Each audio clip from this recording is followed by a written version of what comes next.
Now we've had those groups endorse this bill. In fact, on the day when I presented the bill to the Speaker of Parliament, I had the leadership of all of these ecumenical bodies accompany me in Parliament to do the presentation. Wow.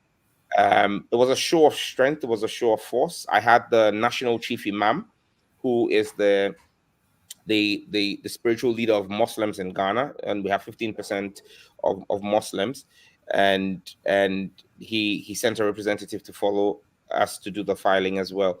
Um, but if you ask me, in all honesty, do I think there's a lot more the church can do? Certainly, there's a lot more the church can do, because I'm a member of the church. I mean, I grew up in the church, and the church taught me several things.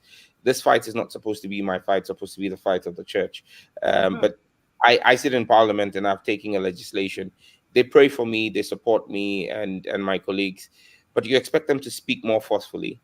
And it is obvious. I know for a fact the American ambassador to Ghana, Virginia Palmer, who's a very big gay lobbyist, because I followed her work in Malawi all the way to when she was kicked out of Malawi because the church in Malawi rose up against her, and then she was then moved into Ghana, and she's basically visiting all these men of God in their homes and trying to lobby them to soften their stance or stand down on in their support for the bill. She and the British High Commissioner are doing that. I know the EU Commissioner is doing same.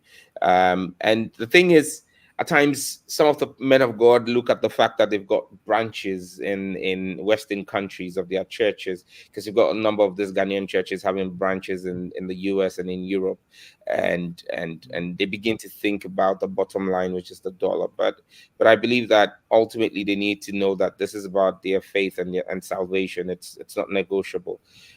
Like I keep saying, the innocence of Ghanaian children cannot be bought. For all the jewels on the crown of the British monarch, you can't buy the innocence with all of that. I wouldn't sell it to you.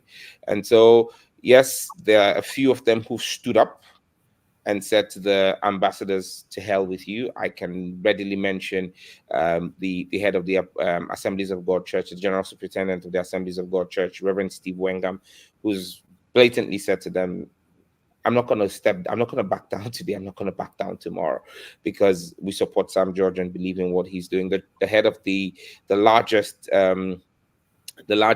Pentecostal church, the Church of Pentecost in Ghana, which is huge. The Church of Pentecost is huge. The Church of Pentecost has almost 5 million members. They've made it clear to the president that they will not support homosexuality. They've made it clear to the foreign missions as well. The Catholic Bishops' Conference last week issued a statement telling the president that if he refused to assent to the bill, we have elections in December this year, they will campaign against him. They made it clear to him they will campaign against him. And the Catholic Church has 5 million members as well. And so they've made it clear to the president that they will campaign against him and his party. There are few of them who are not able to come out strongly, but we've got a few good men who are still standing for God and for what is right.